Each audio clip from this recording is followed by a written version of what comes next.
Hey, this is Michael Franti here, and welcome to this episode of the Stay Human podcast. And my special, crazy, amazingly talented guest today is Paul from St. Paul and the Broken Bones. How you doing, brother? I'm doing good, man. Thanks for having me. Good. What is your name, your real name? My name is Paul. Paul. I am Paul. My name's Paul Janeway. So Paul Janeway. Just so I guess that's my legal name. Okay. your legal name. Your barely legal name. You might. I hope it's pretty legal. I'm married, so. Okay, good. Well, tell me about that. You know, you tour a lot. I mean, I see you out on the road all the time, festivals and you know, theaters and everything. And what's it like being married and touring?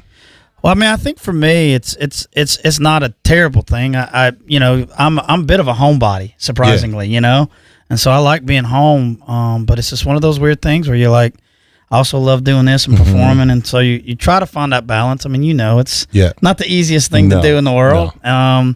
But the good thing is, my wife she's a associate director of an honors program at a college. Oh, wow. So she's a lot smarter than me. Nice. And that helps. That helps a lot. So I think the good thing is, like, she has her thing that she does, and I have the thing I do, and that really makes a difference because then when you get together, you have something that you're sharing with each other. Like, oh, here's what I'm doing in my life, and if someone's just waiting at home for you, it's really hard to be that person who's just waiting. And so, where do you guys live? We live in Birmingham, Alabama. Nice. Is that where you grew up? I grew up in Chelsea, Alabama. Okay. But nobody knows where the hell that is. And is that like a tiny speck on the map? It was 800 people. Wow. It was 800 people. Is the population growing or decreasing? Grown a little bit. But it's when I was there, there was a stoplight and a chicken feed store. And that was downtown. That was downtown Chelsea, Alabama. So I grew up there, and then So tell me about that. So you're growing up in Chelsea, and would you hang outside the chicken feed store, or what would you do? Bizarrely, I feel like in communities down the South like that, church is the epicenter. Yeah, and so I grew up singing in church, and like if the church doors were open, since I was about 4 years old, I'd go in. Yeah, I just fell in love with it, which. That's what I thought I was going to do with the rest of my life. Yeah. And then, as your worldview kind of expands, you kind of figure out, well, maybe that's not the way for me, maybe I don't believe. Was there a song that you loved in church? Was there like one song that was like your greatest hit? Church's greatest hits? I mean, there's a few, man. There's still some I hear, It Is Well With My Soul. Anything about a storm. Can you sing like a little bit of one? Peace like a river attendeth my way. Nice. I love it, man. That was beautiful. Yeah, but I grew up singing. I love those songs. Anything about a storm and trials, and I still to this day, man. I stood on the banks of Jordan or the mighty clouds of joy when they do. I've been in the storm too long, man. Why? What is it about storms that fascinates you? I don't know what it is. I think for me, it's like I always kind of have this chip on your shoulder, growing up where I grow up, and people assume things, and I always kind of feel like I'm ready for the storm. I'm trying to fight it, and you're like, and I find that I think when you're trying to figure out who you are and your identity and those things, I think that's a difficult thing. Mm-hmm. I read a lot of songs that are also just about challenge, whatever it is in life. It's one time I was with George Clinton, and I was talking about the funk, and he said, the funk is just the blues sped up. Right. And it's like you sing the blues, you sing your story of what you're going through. That's the hardest, things, the most painful things in your life, saddest things in your life. And then when you sing it, it's like you let it go. Right. And then you can speed it up, and you can celebrate then afterwards. And I see that in your shows. I see that mix of like of tortured love, of celebration, and of elation. And so at what point did you go from singing church music to not church music? I mean, when I was about 18, 19, you kind of fall out of love. You start your worldview starts expanding, and so I started doing open mic nights, and I didn't think I was much of a singer, and so I'd go play a new guitar, and I could sing, and so I was like, man, getting a reaction out of these people. I know I'm not a decent guitar player. I'm a mediocre guitar player and a mediocre piano player. So I was like, man, it must be something. So I just kind of continued, but it's a wild story, man.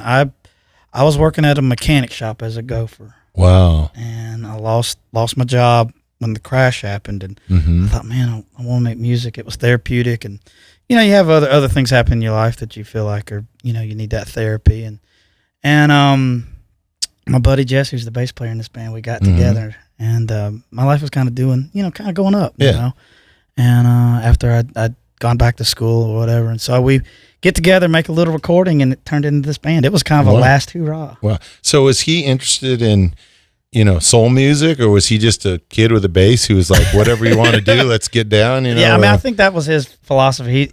He heard my voice, and I sing the way I do, and it's just the way I sing, and so he was like, all right, well, maybe I should write music around your voice. Yeah. And I was like, cool. So I'd never really done the band thing. I've been in church. And so so that's what we did. And that it's kind of, I'm still really feel new to this though. How old are you now? I'm 33. Okay. So you're still. Yeah. And so we've been a band for 5 years, but I still feel like I'm, new, I remember seeing a video of your guys must have been like 4 years ago. So I must have just seen it when it's just popping off. And I was like, wow, this is really, really great. I mean, I love, I grew up listening to like Stax, right. And Al Green is like one of my favorites. God, and it was a really funny story. One time I was playing on this TV show in England, and Al Green had been on the show the week before. And I go up to this guy who was one of the techs there, and I shake his hand. He goes, I don't know if you want me to shake my hand. He goes, I'm not feeling so well. I got this cold. And I go, that's all right, man. I'll shake your hand. He goes, I got this cold last week because Al Green was here and he had a cold. Oh, man. And he was blowing his nose, and I was the guy who had to take the tissues. And I was like, you got Al Green's cold? Yeah. I want that. I want Al Green's cold. 100%. If I can just get a little bit of whatever's been in his voice, whatever germ was 100%. there, give it to me. Yeah. So who are your artists growing up? Like, who did you really? I mean, so, we'd listen to church music. My mom was pretty strict about what I listened to, and I didn't rebel, so we had a little bit of church music, but the soul music was the thing that kind of, she just, for some reason, it's this odd thing, but we listened to the Stylistics and Sam Cooke and Otis Redding, and it's been, that's what I listen to, man. And obviously now, we're such in a world with the internet and everything where you can listen to anything you want. Yeah. And that's fun to me. Yeah. That's fun to me. That's what's been really great. But I always feel like I'm playing catch up because I didn't grow up with the Beatles or the Stones or any of that kind of stuff. So I'm caught up. I feel like I'm caught up to a degree now, but there's still holes in my catalog. Yeah. And so that's fun. You got to get into your EDM next, and you got to go classical. Then you got to go. Yeah, I don't know about the EDM thing. I don't know if I can handle that. No, I think, man, I could hear your voice on top of a really hot beat. I mean, what's crazy is I've tried that a little bit. Yeah. And it's not a world I'm familiar with. Yeah. You know what I'm saying? No, I know what you mean. And I'm slowly giving up. Slowly all right, maybe I'll try something. Yeah.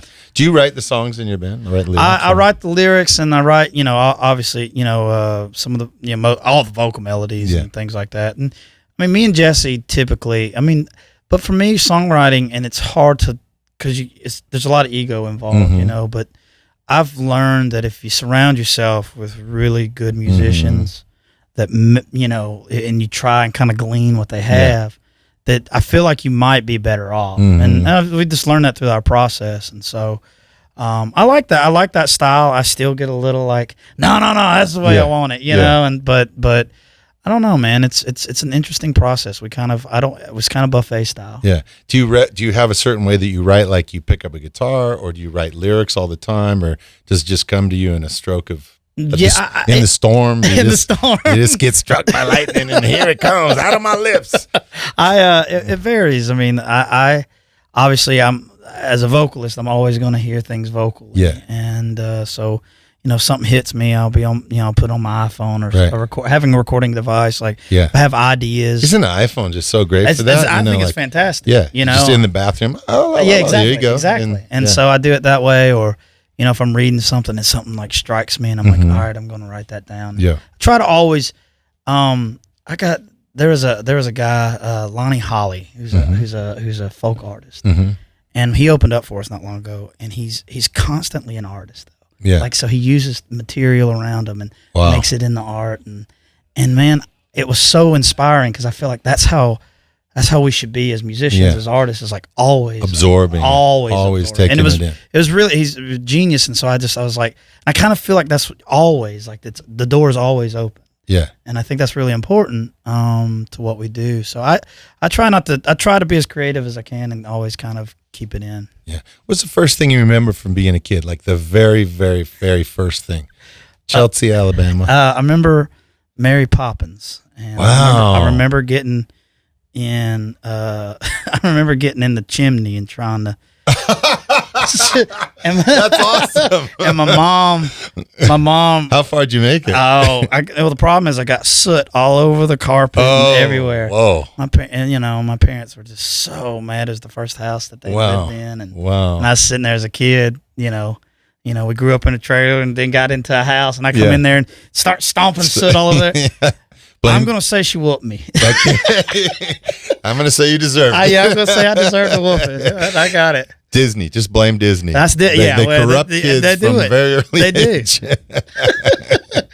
So what's the next things for you guys? You guys are constantly writing and in addition to touring, or? Yeah, I mean, we are in the process of writing another record, and it's all, you know how it is, like always on the road, and you feel like, all right, when I get off the road, I gotta go write. Yeah. I'm not very good at writing on the road. I don't know how you are. It's hit and miss on the road. Yeah, on the road, it's hard for me. I feel like I start a lot of things, but I don't finish them. Right. There's not any finishing. There might become an idea, but writing, starting to write another record, and it's funny, I have been called to, like, hey, come sing on this or sing on that, and I've been experimenting with that, which is kind of fun and different. And so man, that's just keep going. Just keep on trucking, man. Yeah. Nice. So as a band, what are your aspirations? Like, does your band feel like we want to do other kinds of music, or this is just our groove that we're in, or you guys constantly stretch out? Or? Yeah, I always want the musical palette to expand. Yeah. I think as long as you're true to yourself, and true to what you do, I feel like that's the most important thing, is to kind of expand the music palette. And for me also, another thing is, like, I want, success is not a bad thing as long as it's on your terms. Yeah. You're not having to, whatever, put a Budweiser sign around, or whatever on whatever. So I think that's important. And I think that's kind of the end goal. So, I mean, man, the goal of the band was to sell out a 200-cap venue in Birmingham, Alabama. You can die happy years ago. And I was like, so from there, it's like, well, all right, it's gravy, So that's kind of my position. You guys wear suits on stage. I got to ask you this, because I sweat like, it's nobody's business on stage. And I get at the end of the night, I'm rinsing my shirt out in the sink, or our tour manager's stuck doing it or whatever at the end of the night. And then we hang it up on the bus. But you can't really, like, rinse out a suit. No. So tell me about, like, how do you deal with the wet, sweaty suits? Well, I have 3 that I rotate. Okay. But they get pretty. Do they have names? They must have names. Man, they're walking at this point. I'm hoping they can last me till October. But You put it in the we have a wardrobe case, which I thought was something we'd never get, but you have, dryers in there that takes the moisture out, and you try to spray it. Apparently vodka gets the smell out a little bit. Don't ask me. Maybe if it smells really bad, you're supposed to drink the vodka and you just forget about the smell. That's it. Awesome. Well, man, it's been awesome getting to know you a little bit. Much, I love your music. I'm a big fan, and for anybody who's never seen you before, your shows are just so dynamic, and they're full of love. They're full of passion, of, like I said before, like this tortured soul music, but done in a very elated way. There's humor mixed in. Yeah. You're a great dancer. This dude is like, he's like everything, man. This guy is like, he's like Michael Jackson, man, And but the shows are just super fun, and so I recommend very highly. If anybody is ever, sees your guy's name pop up, St. Paul and the Broken Bones, go out and make sure that you see the show. Oh, thanks, man. Yeah. Thanks for having me. Oh, it's been awesome to be here, man, with you. It's really awesome. It's really cool to share the stage with you, and I look forward to doing it more. I don't think this is the last time we're doing it. No, sure. Maybe we'll do a song together sometime. Yeah, sounds good. I'd love that. Yeah, that'd be great.